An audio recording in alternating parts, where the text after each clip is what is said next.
Everyone, आज है 2 मार्च और आज के इस वीडियो में हम 2 मार्च से बनने वाले करंट अफेयर के सभी इंपॉर्टेंट क्वेश्चंस का डिस्कशन करेंगे। इसके पहले कल की क्लास में हमने देखा था कि चुनाव आयोग ने शिक्षा मंत्रालय के साथ मिलकर के मेरा पहला वोट देश के लिए इस कैंपेन की शुरुआत की है। इसरो का दूसरा स्पेस पोर्ट बनने जा रहा है तमिलनाडु में। भारत के नए लोकपाल जो बने हैं अजय माणिकराव खानविलकर बने हैं। भारत की सबसे बड़ी सौर बैटरी परियोजना का अनावरण छत्तीसगढ़ में किया गया है। बौद्धिक संपदा सूचकांक में भारत 42वें स्थान पर, टॉप पर अमेरिका है। किंग्स चार्ल्स रीति के तहत मानद नाइटहुड उपाधि पाने वाले पहले भारतीय सुनील भारती मित्तल बने हैं। नाटो में नया शामिल देश जो है 32वां कंट्री स्वीडन बना है। स्वयं प्लस प्लेटफॉर्म शिक्षा मंत्री धर्मेंद्र प्रधान ने लॉन्च किया और चंडीगढ़ के नए मेयर बने हैं कुलदीप यादव। तो ये सभी क्वेश्चंस हमने कल पढ़ लिए थे। चलिए शुरू करते हैं आज का हमारा पहला सवाल। सवाल है फाइनेंशियल एक्शन टास्क फोर्स यानी कि FATF का नया अध्यक्ष किसे घोषित किया गया है। तो रिसेंटली जो मैक्सिको है यही बनी है फाइनेंशियल एक्शन टास्क फोर्स की अध्यक्ष अगले 2 सालों के लिए। मैक्सिको की एलिसा डे एंडा मेंड्राजो इन्हें FATF के अध्यक्ष के रूप में नामित किया गया है। इसके बारे में ऑलरेडी मैं बता चुकी हूं कि FATF एक अंतर सरकारी संगठन है। G7 कंट्रीज के द्वारा 1989 में इसकी स्थापना की गई थी। हेडक्वार्टर इसका हो जाएगा पेरिस, फ्रांस में। भारत हालांकि इसका मेंबर जून 2010 से है। इसका पर्पस है आतंकी फंडिंग को रोकना। ये क्या करती है, उन कंट्रीज पर निगरानी रखने का काम करती है जो कि कहीं ना कहीं टेरर फंडिंग में एक्टिव है। आपको मालूम होगा कुछ कंट्रीज को इसने ग्रे लिस्ट में रखा हुआ था, सालों तक बाद में हटाया गया।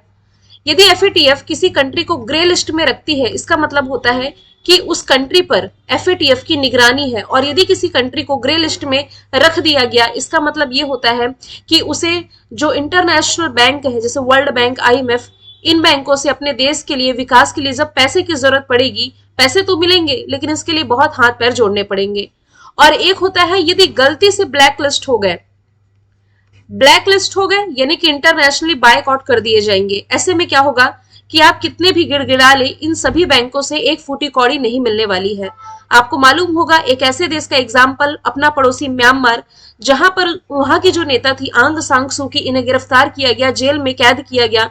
वहां हालांकि सेना का शासन है। तो FATF के नजरिए से देखा जाए तो FATF के द्वारा ये ब्लैक लिस्टेड कंट्रीज है, मतलब कि म्यांमार का यदि मैं एग्जाम्पल लूं तो।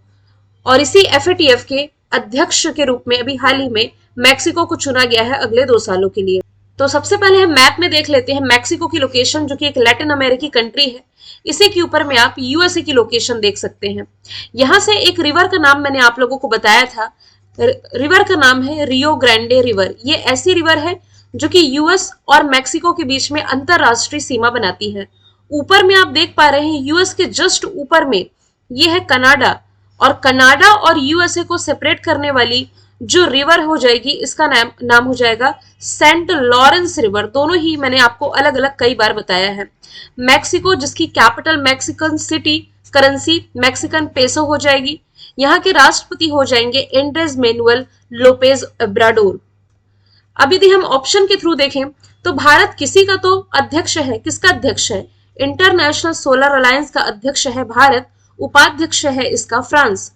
Sri Lanka Indian ocean rim association का अध्यक्ष है। रसिया ने इस साल ब्रिक्स की अध्यक्षता संभाली है, ब्रिक्स 2024 की। अगले सवाल की तरफ बढ़ते हैं। अडानी ग्रुप ने दक्षिण एशिया का सबसे बड़ा गोला बारूद और मिसाइल कॉम्प्लेक्स कहां लॉन्च किया है? तो इसने अभी हाल ही में इसे उत्तर प्रदेश में लॉन्च किया है, उत्तर प्रदेश के कानपुर में, जो कि दक्षिण एशिया में सबसे बड़ा डिफेंस मैन्युफैक्चरिंग कॉम्प्लेक्स है। बात की जाए यदि उत्तर प्रदेश की, राजधानी लखनऊ, मुख्यमंत्री योगी आदित्यनाथ, जिन्हें भारत रत्न अम्बेडकर अवार्ड से सम्मानित किया गया था। राज्यपाल आनंदीबेन पटेल। लोकसभा सीटें 80, राज्यसभा सीटों की संख्या 31 है। नेशनल पार्क में Dudhwa, Pilibhit, Amangarh, Ranipur wild life sanctuary. Ranipur wild life sanctuary जो है ना, ये भारत का 53वां टाइगर रिजर्व है। ये आप लोगों को जरूर याद रखना है। करंट से यदि आप रिलेट करेंगे तो देश की पहली AICT लखनऊ में बनने जा रही है। दुनिया का सबसे बड़ा मेडिटेशन सेंटर वाराणसी में सर्ववेद इसका नाम है। अयोध्या राम मंदिर का उद्घाटन 22 जनवरी को किया गया।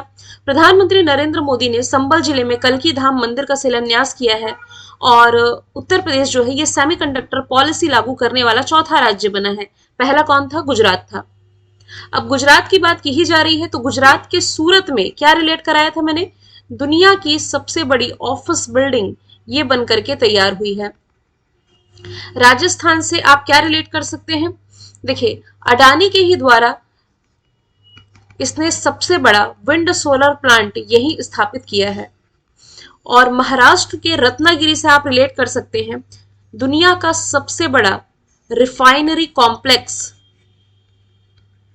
यहीं पर बनकर तैयार हुआ है। आगे चलते हैं।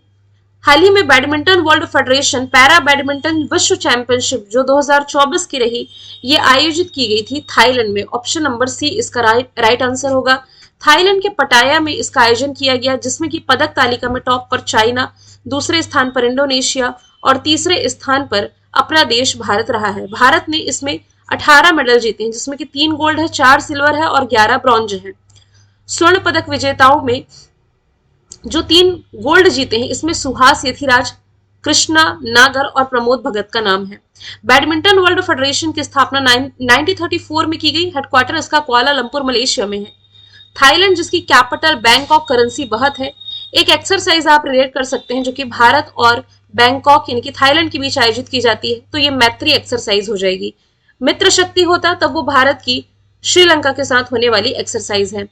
अमेरिका और वेस्ट इंडीज इस साल क्या होस्ट कर रहे हैं?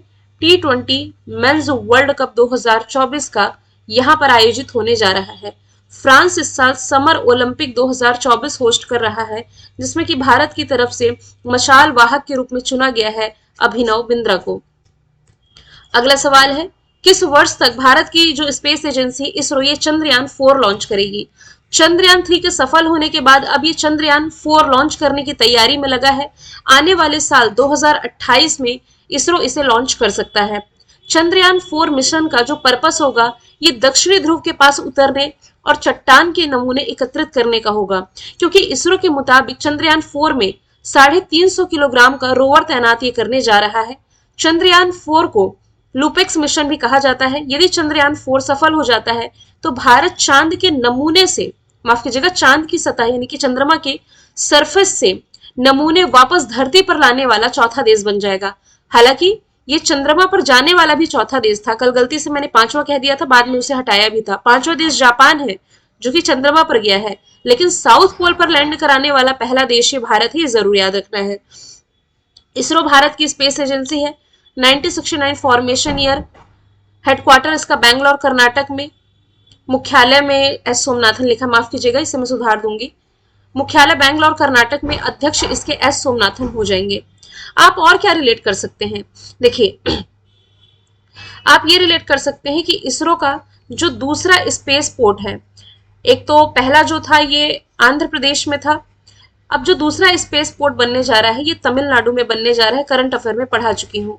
और इसके जो प्रमुख है एस सोमनाथन, इन्हें अभी हाल ही में के नाम्बियार पुरस्कार से सम्मानित किया गया है। भारत का लक्ष्य 2070 तक का क्या है? 0 कार्बन उत्सर्जक देश बनने का। भारत का लक्ष्य 2040 तक का है चंद्रमा पर मानव को भेजने का। मानव मिशन होगा, जैसे अभी गगनयान है, तो चंद्रमा पर मानव को भेजा जाएगा 2040 तक का। और फाइलेरिया मुक्ति का लक्ष्य भारत ने रखा है 2027 तक का। फाइलेरिया जो हाथी पांव होता है ना, एक पैर हाथी के जैसा सूज जाता है, मोटा फैल जाता है, उससे उन्मूलन का लक्ष्य 2027 तक का रखा गया है। अगला प्रश्न है, हाल ही में जारी तेंदुओं की नई रिपोर्ट के अनुसार भारत में तेंदुओं की संख्या कितनी बताई गई है? इस प्रश्न को आप 2 तरीकों से याद रखें। पहले तो संख्या याद रख लें। हालिया जो 5वां सर्वे हुआ है, इसमें तेंदुओं की संख्या 13,874 बताई गई है। इसमें सबसे ज्यादा बताया गया है मध्य प्रदेश में 3907 है। और सबसे अधिक आबादी वाला, मतलब कि जहां तेंदुओं की आबादी सबसे ज्यादा है, वो टाइगर रिजर्व पूछा जाए तो ये आंध्र प्रदेश का नागार्जुन सागर श्रीशैलम टाइगर रिजर्व है, जहां तेंदुओं की संख्या सबसे ज्यादा है। राज्य पूछा जाए तो ये मध्य प्रदेश है। देखिए, हिम तेंदुआ और तेंदुओं में कंफ्यूज नहीं होंगे। यहां मैं लेपर्ड्स की बात कर रही हूँ, स्नो लेपर्ड की बात करती तब स्नो लेपर्ड के लिए पहली जनगणना जारी की गई थी हिम तेंदुओं के लिए, जिसमें कि बताया गया था कि भारत में हिम तेंदुओं की संख्या जो है 718 है। ऑप्शन नंबर डी इसका राइट आंसर हो जाएगा।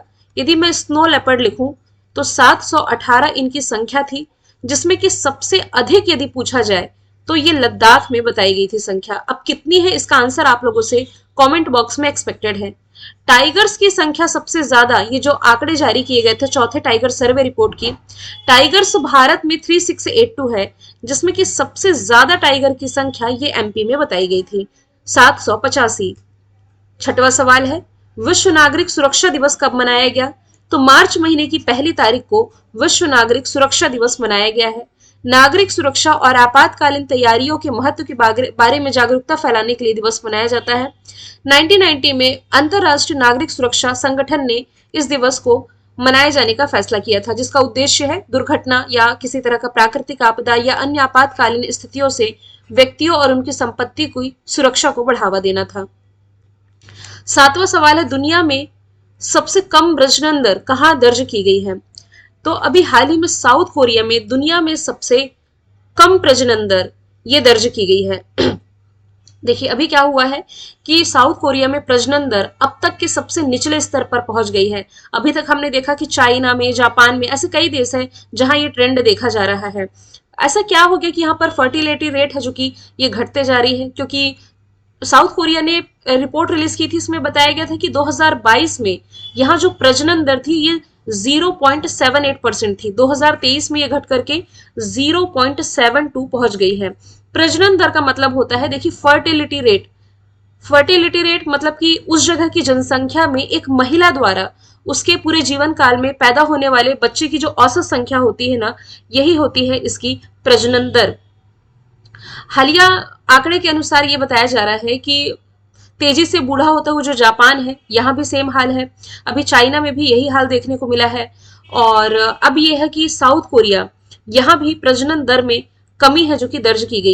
अच्छा, भारत में क्या स्थिति है? तो नेशनल फैमिली हेल्थ सर्वे के अनुसार भारत में जो कुल प्रजनन दर थी, मैं यहाँ पर भारत का मेंशन कर देती हूँ, जो कि पहले 2.2% थी, ये घट करके 2.0% हो गई है। और मतलब आप कह सकते हैं केवल यहाँ के 5 राज्य ऐसे हैं जहां प्रजनन दर 2.0 से अधिक है। इसमें मेघालय है, मणिपुर है, झारखंड, यूपी और बिहार है। अब देखिए जन्म दर घट क्यों रही है, अब इसे समझ लेते हैं कि विशेषज्ञ का ये कहना है कि फर्टिलिटी रेट है जो, इसके घटने के पीछे कई कारण हो सकते हैं, कोई एक वजह तो है नहीं।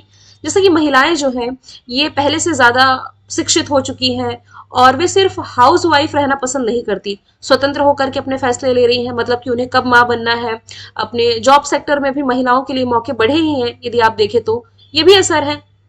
दूसरा, बढ़ती हुई महंगाई ने भी फैमिली को कंट्रोल करने का दबाव बनाया है।